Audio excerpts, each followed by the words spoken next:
Hey everybody, welcome to another video review. It's been a while since I've been on, I know, and there's always so many different things I could be reviewing. There's predators, and there's my statues, there's video game stuff. I was going to put on a little, monologue of our recent vacation to Florida for Disney World and Universal Studios. And this is actually tangentially related to that. But I wanted to do this video review of the souvenir I got from our vacation there. So this is, of course, the iconic scene where Tigger is playfully pouncing on Winnie the Pooh.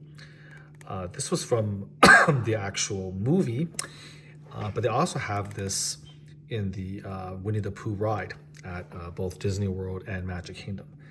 And so it's kind of become, again, a rather iconic scene of the playful Tigger, on top of his friend Winnie the Pooh.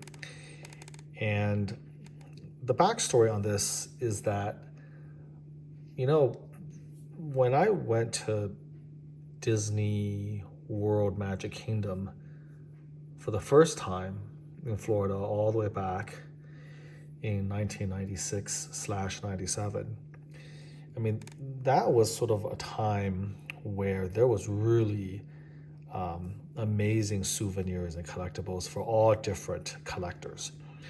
I don't know, maybe I'm just kind of dating myself, or I sound like a curmudgeonly old fart or something. But man, it just seemed to me like back then people appreciated art. You know what I mean? Like those were the days when the Walt Disney Classics collection was being created.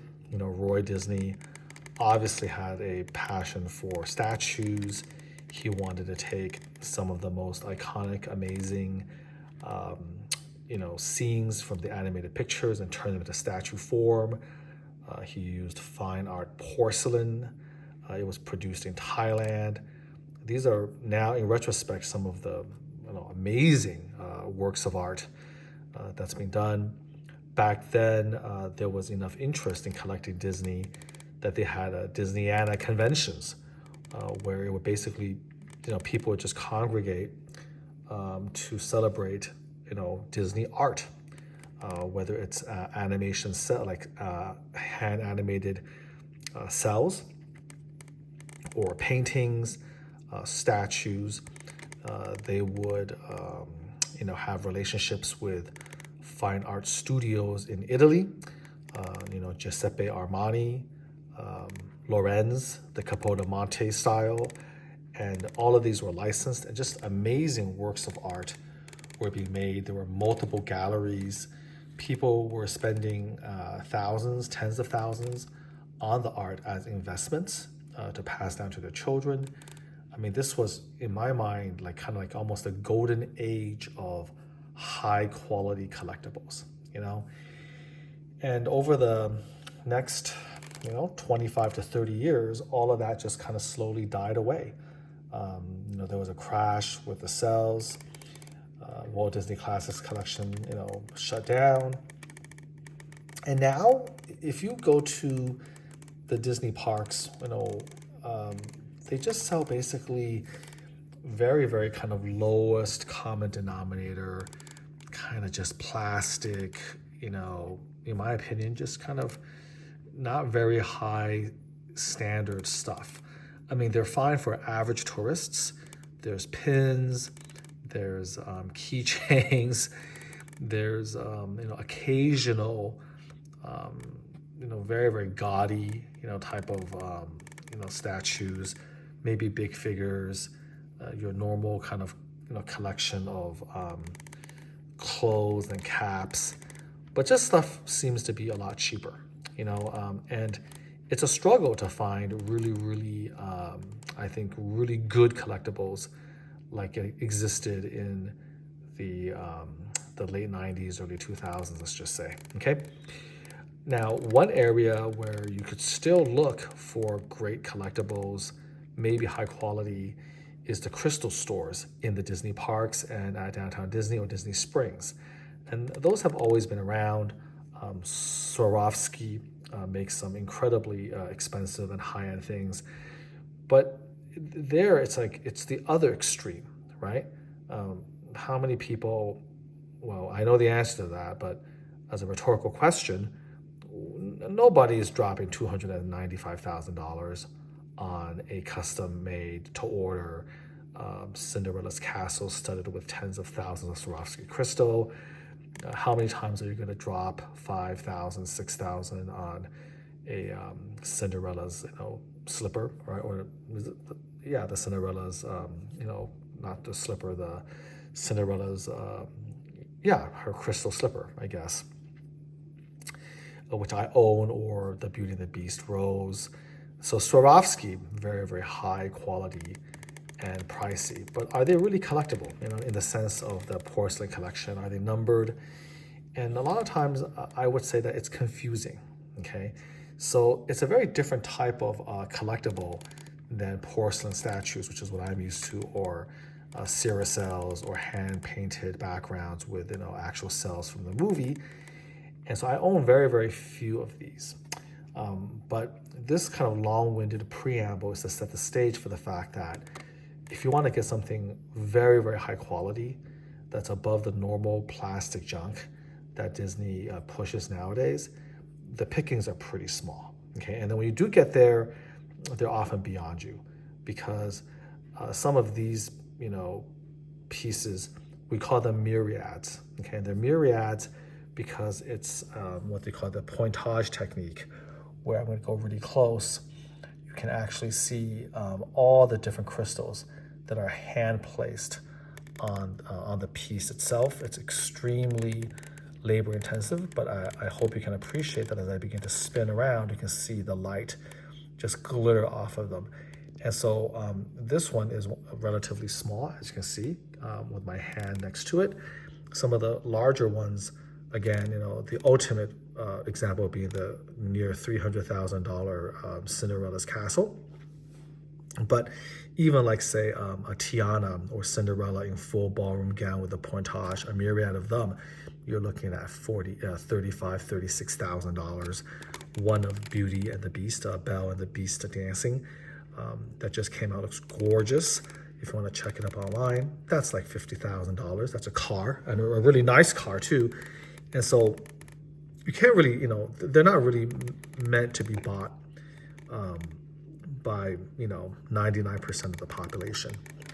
So I came across this from a crystal store in Disney Springs, and at the time I had actually not gotten really any souvenirs. My younger daughter had gotten a few keychains, which she liked, but I hadn't gotten anything that I felt was something I was really interested in. And at Disney Springs, I saw this, and that instantly kind of captivated me, because I'm not a big Winnie the Pooh fan, but this was always one of my favorite shots of Tigger and Winnie the Pooh. And in fact, I had seen this piece well over, I think, 7-8 years ago. And at that time, I saw it in the crystal store at Disneyland. But the price tag at that time for me was just a little bit too much. And I couldn't bring myself to spend that for such a small piece. So I passed on it, but I remembered looking at it and, just kind of being, interested. It was one of the pieces I really, really liked. And so after a while, I no longer saw it. People have bought it. And that's kind of the way it goes with some of these pieces. Now, this is a Arribas Brothers exclusive. And I always get a little bit confused between Swarovski and the Arribas Brothers. I think the Arribas Brothers actually just basically use Swarovski crystal to create their fine art, and that there is a distinction between Swarovski and Arribas. Okay, usually Swarovski is a little bit more is more like crystal, and they tend to be worth a bit more on the secondary collector's market. But in any case, when I finally saw this at the crystal store in Disney Springs, I'm a bit older now, about almost a decade older, and I felt more comfortable, spending the money to get this. It was obviously sold out at Disneyland years ago, but once in a while, you're going to have this kind of floating around, especially in the big crystal stores at Disney World. So the crystal store at Magic Kingdom and then the crystal store at Disney Springs are just like the two, I think in my opinion, they're like the two biggest in the world. And if there's any chance, they definitely have all of the current pieces. And if there's any chance of finding like an older piece, then they probably would have it. And so there you go. You know, I went ahead and I did get it. I had it shipped from them directly to my house. I didn't want to bring it on board the airplane. And I'm just really over the moon with finally getting it. It's something that's really playful. It's fun. There's so much character in the smile of, you know, Winnie and Tigger. And, you know, in real life, it just really pops. Like I have it on my kitchen countertop, and you can see kind of the really, really dark, rich colors of Tigger, the orange, the black stripes, and of course the red and yellow of Winnie the Pooh. And it's just so striking. And then of course you have the pointage with all these little tiny, you know, crystals studded throughout the piece. And then the light just basically glitters off of it as you walk around and as you, you know, see them. So I hope that with the piece on a turntable and with me rotating, you can actually see a little bit of the sparkle and how the light plays off of the crystal. It's a really, really beautiful and gorgeous piece from a very iconic, you know, scene. It's playful and I just love it. I don't have very many Winnie the Pooh fine art collectibles. This is basically my only one, but I think it's the best one, and I'm really, really happy I was able to finally add it, you know, to my collection. I don't even know where I'm gonna really display it. I'm still thinking about it, but you know, that's my one souvenir from my 8-day, you know, vacation to Florida for Disney World and, you know, Universal Florida. So you know, there you have that. It's actually a limited number of 500. The limitations on the bottom of Pooh, and I got number 338. There is a certificate of authenticity, but sadly, the certificate is not individually numbered, so it's a generic authenticity certificate that Arribas puts in all of their pieces. So in this case, this is not just a matter of limitation, but there is actually a finite number of these that are out there, okay? In the secondary market, I think it ranges probably in the 1,500 range. Some are, you know, the listings on eBay are in the 2,000 range, but I've seen some people get lucky and they manage to snag them from maybe 700 or 800. But the one from Disney Springs, you know, like basically the official price was $1,250, but no tax because Florida does not have, you know, I don't think they have state income tax. At least when I bought it, they didn't charge tax because it was shipped to California. They didn't charge me actually any tax on this. So it was only $30 to ship through UPS insured. So, you know, I didn't get the best deal, I guess, if I wanted to wait long enough, I could have tried getting it on eBay. But I think you're not going to get this for much lower than about $1,000. And again, the retail is $1,250, which is very, very pricey, again, for something so small. But, you know, this is basically almost like fine jewelry. It's like jewelry crossed with statues, which is what these pointage or myriad pieces essentially are. And so again, I asked the lady who sold it to me, and she just said, yeah, she said that, you know, there's still a couple that they have. They come in very, very sporadically. And she says that usually when they put it out, it gets bought very, very quickly. And I think there was one that was left that's for display. I got one of the ones in the back, and that's probably it.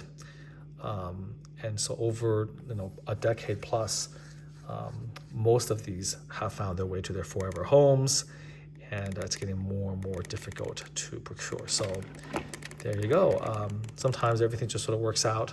If you watch a lot of our other videos, this was very similar to the one with the Randy Bowen Batman bronze.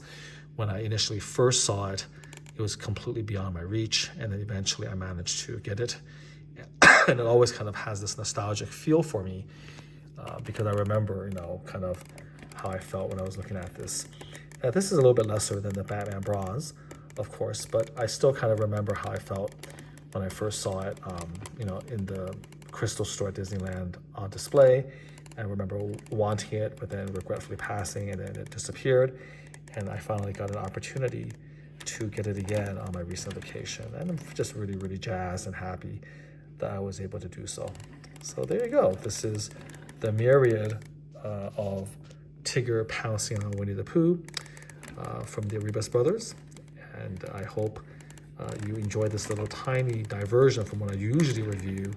And I hope that you'll agree that it is actually rather beautiful and interesting piece from such an iconic scene from the movie and the ride. Till next time, do take care.